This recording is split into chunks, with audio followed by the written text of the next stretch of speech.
Hello, good evening, everyone.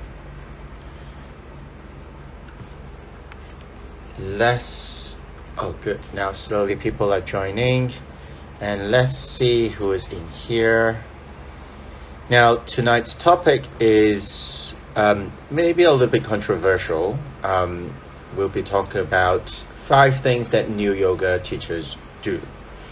Or in other words, you are a new yoga teacher if you're doing this. But then, it doesn't really matter if you still do them. I still do them myself.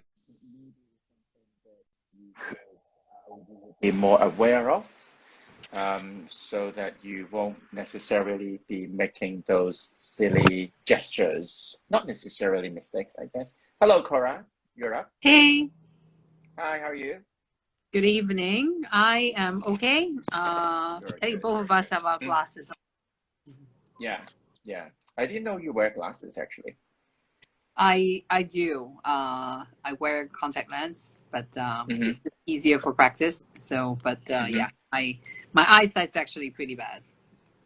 Oh, okay. Well, yeah.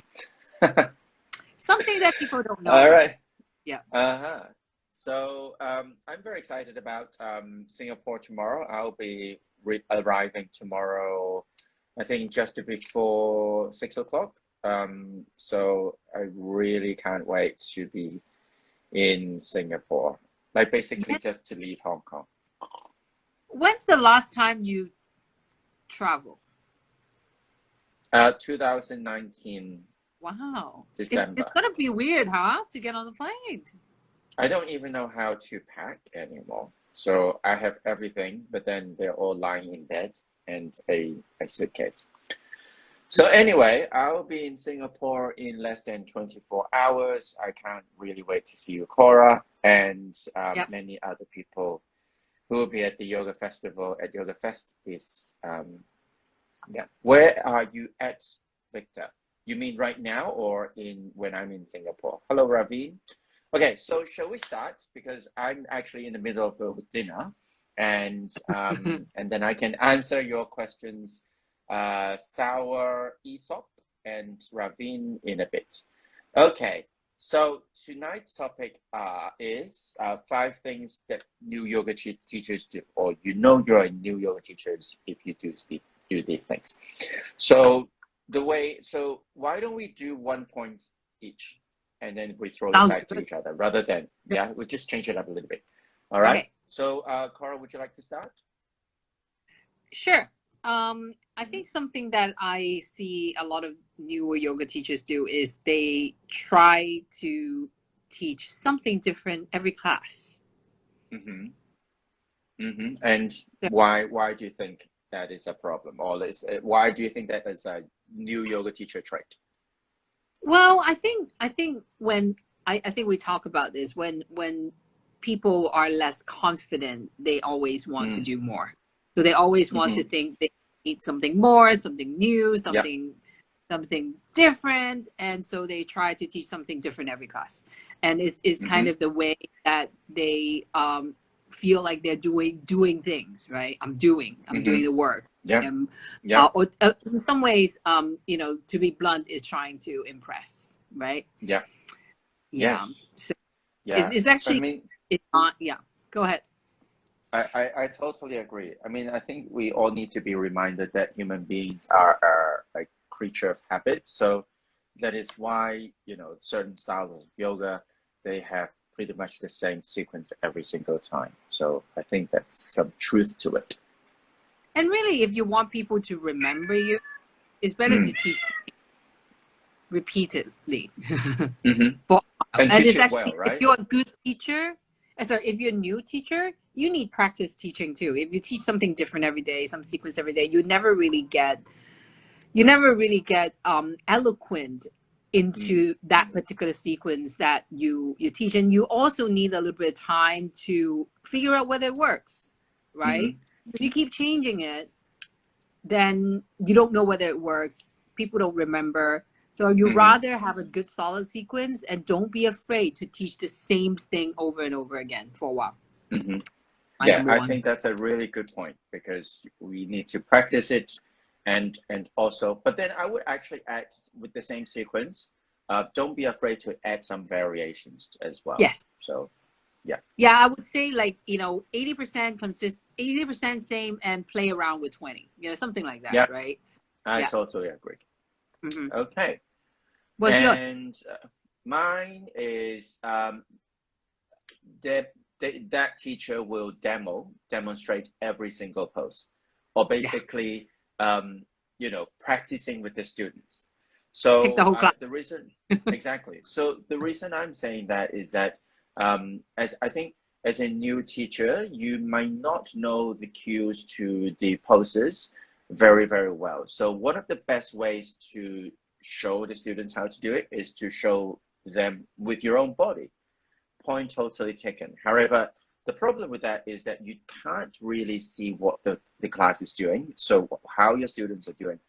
And also, not to mention, it will be very tiring. So if you're teaching like 3 to 4 classes a day, or even 6 classes a day, then you would just exhaust yourself very quickly. And you don't get to adjust to students as well. Now I know it's COVID time. Some students might not prefer being adjusted. So that's a different story. But then demo every single post. That's a very, very, very novice kind of trait, I would say. Well, I totally agree. I think you teachers need to challenge themselves to not do that. I think from time to time you get lost in cues that you may want to get on the mat and so you can know what you're talking about, especially you're really, really fresh. And I think that's okay, but you want to kind of set up a basic that I'm going to try my not to until the last, right? Then you got, we really lost it, you do it. And you're right? Even if you're not doing hands-on adjustments, you can give verbal adjustment, and it can only be done if you're observing the room. If you're doing the pose yourself, it's very likely that you are not talking to your students at all, and you don't know what's going on. Yeah, I think one of the to add to that point as a suggestion is that pretend that you're teaching a class on radio or podcast. Yeah, because you can only use your words to teach, and you have to refine your language, which is actually one point that you said in our last conversation, right? Because then you will have to force yourself to speak very clearly so that people can actually understand without even seeing what you are doing. An interesting thing is when you start to observe your students, then if you're really teaching them, then sometimes you say the things that make sense instead of starting just following the book anymore, right? Because you can actually, students go, oh, the student's back leg is not straight, so you remember that you can say stretch the back leg straighter, right? Because you're actually looking at someone, and it's just more effective. It takes practice, but it's just takes practice, and it's not that hard. Taking the whole class is way harder, actually. Yeah. So what's your second point, Cora? So my second point is is very related to the first one. So the first one is teaching something very different in class, right? And then the second point is teaching a lot of challenging, advanced, and fancy poses. Right? I tend to feel that a lot of teachers, again, I think it comes from the same situations if they feel the need to do more and impress, including their own practice, right? I don't know, in my yoga world, the practitioners are genuinely very strong. Like I can't say everything, right? But most of the teachers I know is very strong, like vinyasa based or hatha based practitioners. And instead of focusing on really the foundations, they always want to think about the peak poses, which is fine, right? But they need to thinking about the focus is probably more based on the foundation. If I would evaluate a teacher, I would more evaluate how they teach foundation poses, like how they teach downward facing dog, how do they teach triangle pose, or how if they can teach Surya Namaskara very well, right? Salutation. However, I think a lot of them get hooked with with the peak poses or the fancy poses or the stuff that they're leading into, right? And then so one is they tend to create a lot of these fancy poses, and second, they kind of let go of what they really need in the solid foundation, even when they plan the sequence, right? You know, they kind of get hooked on the most advanced pose that they're looking into that goal. But I think much better to show that they can teach good foundation poses and also the set sequence very well. So that's my second. Yeah. I agree, because I've been to an actually advanced class where the most simple looking poses were taught with the most profound details. And actually that really blew my mind. You know, things that I never really thought about, say, even just Tadasana or like downward facing dog or side plank. Yeah, so it really shows how well that teacher knows the poses. Yeah. So, you saying you had something to add? Well, and ultimately, like, you know, I think even in studios, right, in general, you will be teaching many, and studios want you to teach the foundation pose as well, because it doesn't really matter whether you're advanced or basic. You need the basics. And there are actually many teachers who don't teach level 2 classes, and they are so good at foundation. So you don't really need that, like you do. But I mean, that's not the focus. I guess that's just my point to make. Yeah. Okay. Shall we move on to the next point? Yeah. Your point. Go ahead. Okay. My computer just decided to shut down. What is my next point? I had my notes right next to me. Can you let me know? I was like, literally, my computer just completely shut down. Okay, let me see if I can call it back up. It just can you hear that dong sound? Like, being too serious. That's good. Yes, being too serious. Thank you. I have it. I have it. I was like, all right, thank you. Yes. Yeah, I mean, when you're new, you tend to be very nervous. And that's totally fine. You know, when you're nervous, you might not even joke or like have a laugh or smile. So then you will be very, very serious, you know, in class. But then I also noticed that there are also some new to newer, so not so new to not so new teachers who kind of take themselves too seriously. And like, you know, they don't crack a joke. They are very, very like so spiritual, which is fine. But then, you know, I think at some point we need to acknowledge that we're also humans. And yeah, and I joke, I laugh at myself all the time in class. You know, I say this wrong thing and and so, you know, and even at events when I'm teaching at Iris in Hong Kong or, you know, at Yoga Fest in Singapore, I say the wrong thing all the time. So what do? I laugh at myself and, you know, and make a joke of out of it. So I think that's one thing that newer yoga teachers, and I think that also applies to many different things like public speaking, doing a presentation, so on and so forth. Yeah, like, you know, we are in a heart-centered business, right? Meaning that while I think there's a thing that because we are called the teachers, and there is some sort of feeling that like we are teacher and those are students, they're coming to a class and the teacher should have authority. It's like that, but it's also not like that too, right? Because it's a heart-centered business, and it's more about we're not like delivering like a math class, right? It's more connected to people's mind and body. So yeah, you know, be real is more important, because what we're delivering really is the experience. We are delivering knowledge, but experience is important. And being authentic, right? Meaning that being real, or even like just laugh at your own mistakes. It's like, you know, or just crack one or two jokes. It's okay. And if you screwed up, just say, oops, right? You know, sorry. And I think people would see you trying. Right. And then instead of trying too hard. So there's a difference between trying. They people seeing you try or you trying too hard, right? Usually when people try to be stern, to discipline, they're trying too hard to be like, right? And then that actually can backfire. Yeah, absolutely. What's your next point, Cora?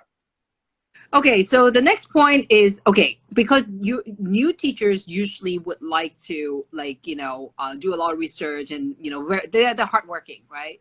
But they also, I found that they would like to randomly add in things that they haven't understand or experiment yet. Look up into a video, YouTube video. Oh, that looks really cool, and then they just throw it in their class without actually embody it or understand or experiment it. That's a no-no. That's a no-no. Yeah, you better stick with what you learn. Stay with the standard poses.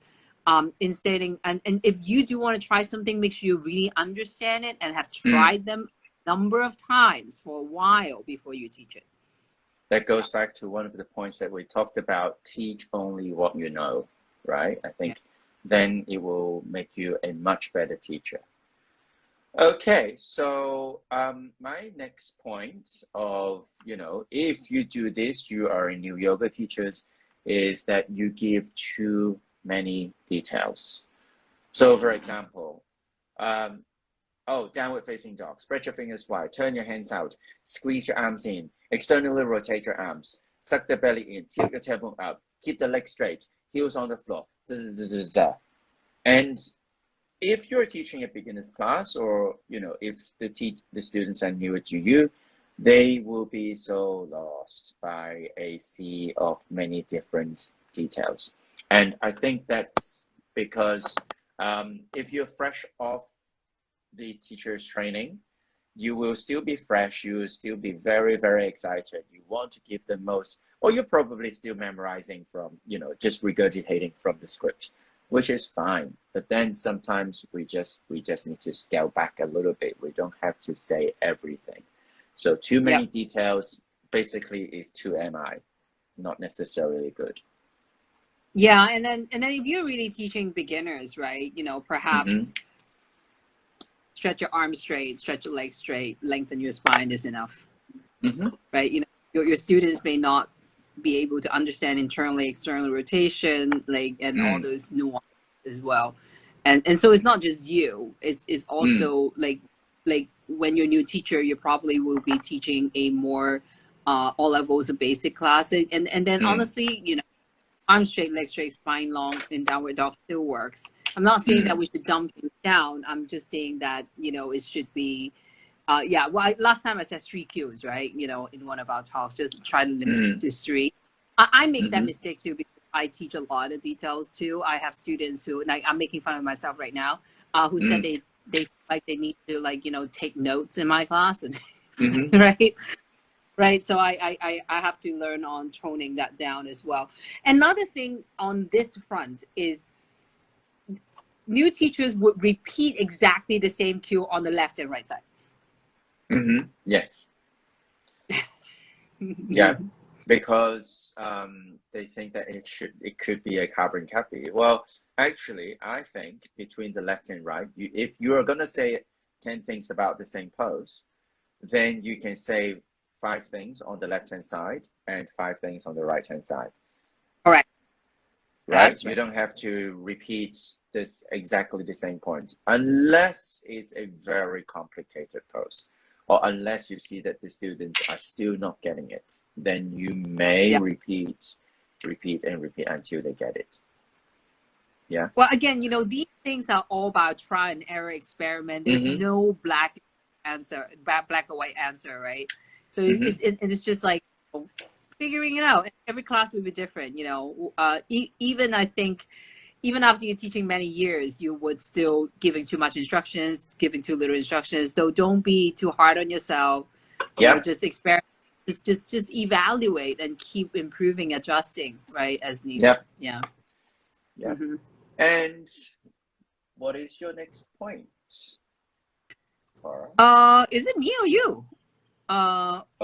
Give too many details and afraid to use.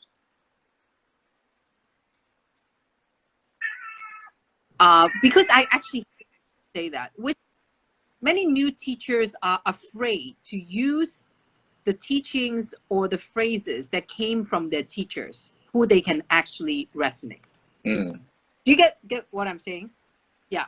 So I mean, I think a lot of people have a worry that, oh, you know, people are going to say I copy my teacher.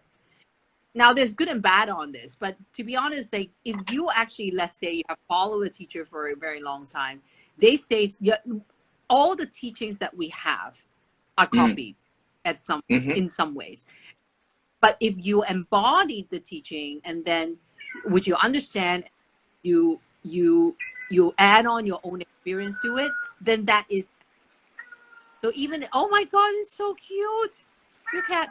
So if you are using the phrases that your teachers use, it's totally okay.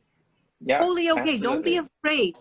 Don't be afraid to do that and say, oh, I don't want the people to say that I'm copying. Honestly, if anyone say I sound like my teacher, I will be very proud right now. Yeah, and I think that actually has I can attempt to provide the reasons why some students want to not use the teacher's phrases, because first of all, they want to break the molds.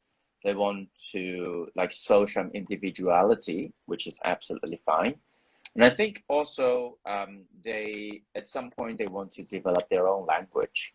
So and then they want to, you know, kind of like swerve away from their teachers. Now, however, when it comes to teaching and learning, there is a lot of copy and paste happening. Yes. And then you copy and kind of paste a little, and then you start to add your own thing.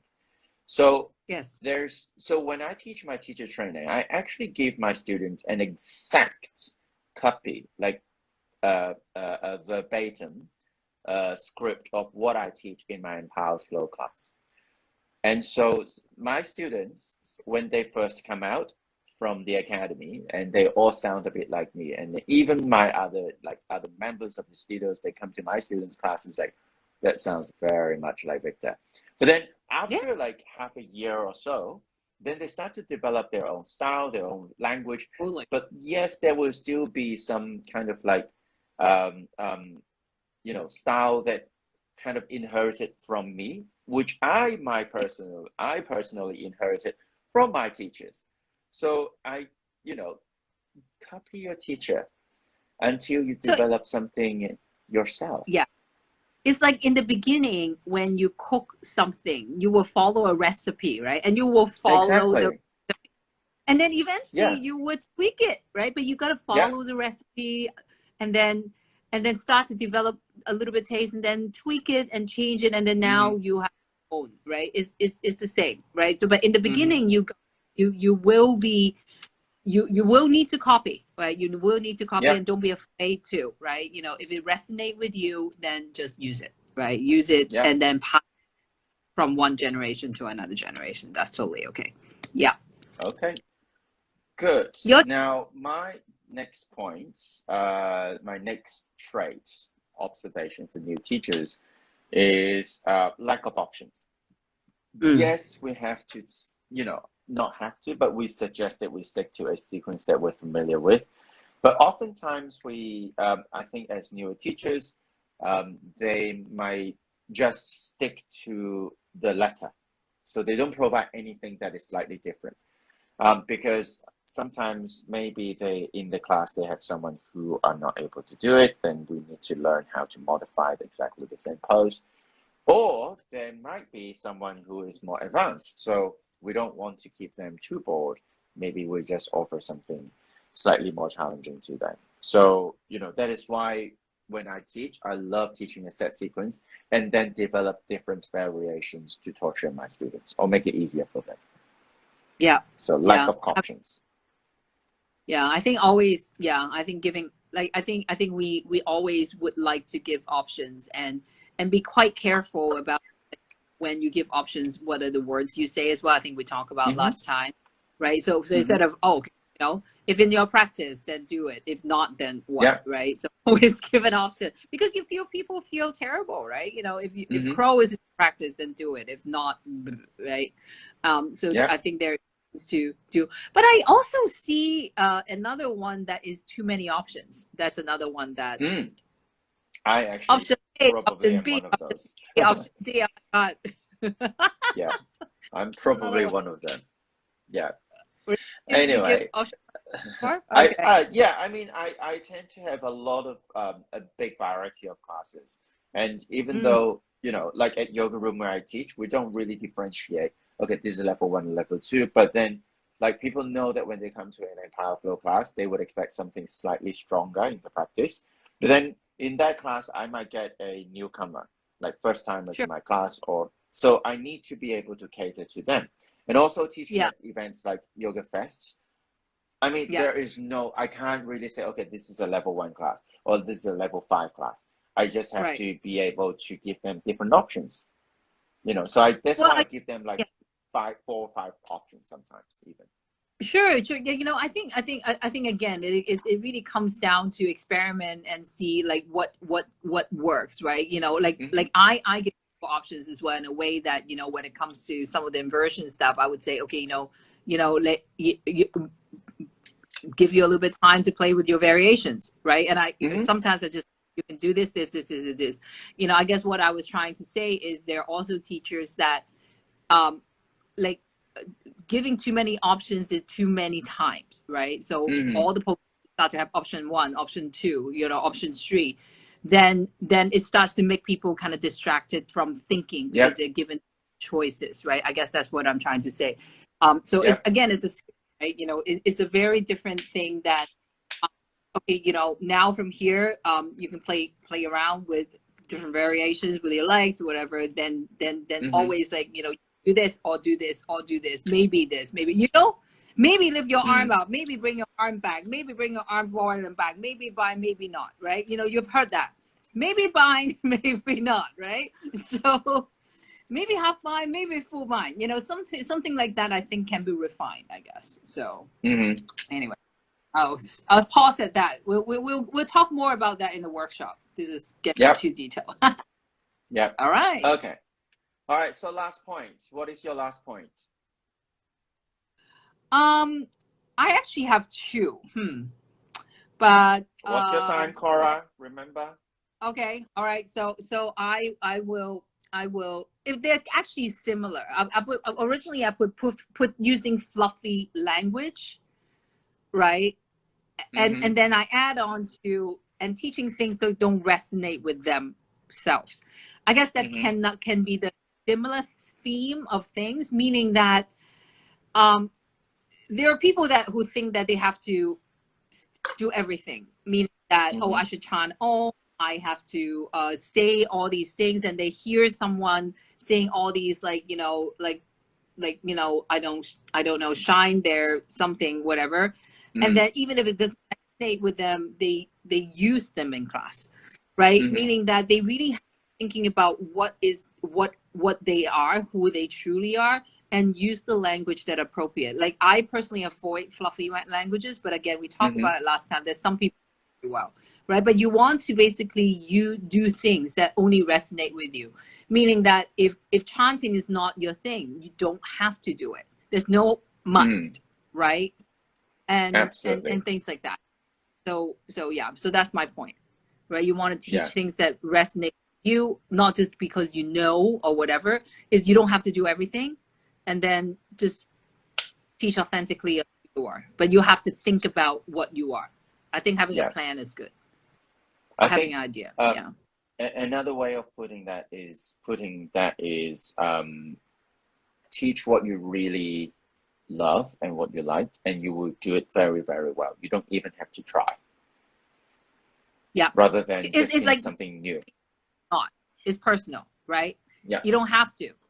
If you like it, you do. If you don't, it's okay too. Chant another one, right? You don't have to. If you don't. And you don't have to be the person that you're not. I guess is what I'm trying to say. Yeah. But then I guess when you're quite new, then you're kind of forging a different identity, and it's a learning process for a new teacher. And I do encourage them to make mistakes, but we're now pointing out the mistakes that you not to avoid. In fact, I guess it's to kind of be aware that you're doing those things or doing these things that we're talking about, so that when you do it, and me myself still do that sometimes, you know that, okay, maybe I can avoid this, or maybe I can change the way I do certain things so that I can become a better communicator or a better yoga teacher. Yeah. All right, last but not least, we're still learning. Last but not least, last point. You will be changing your theme or your tone all the time when you are if you are a newer yoga teacher. The reason why I'm saying that is that I think, and I don't discourage you from doing that, because I think it is a time for you to experiment it. The way I teach is that, yes, it's a set sequence, but then, I don't even teach a peak pose anymore. I think, before I'll be like, okay, well, the peak pose for this to that, and then this is how you kind of build up to that peak pose. Because to me, the peak pose is Shavasana, or like the final meditation. That's really the peak pose. But then everything else is just a warm-up for a Shavasana or a meditative pose. So, stick with what you know, and offer some variations. Try to be a little bit more consistent. And yes, some students will be saying, okay, well, you're teaching the same thing over and over again.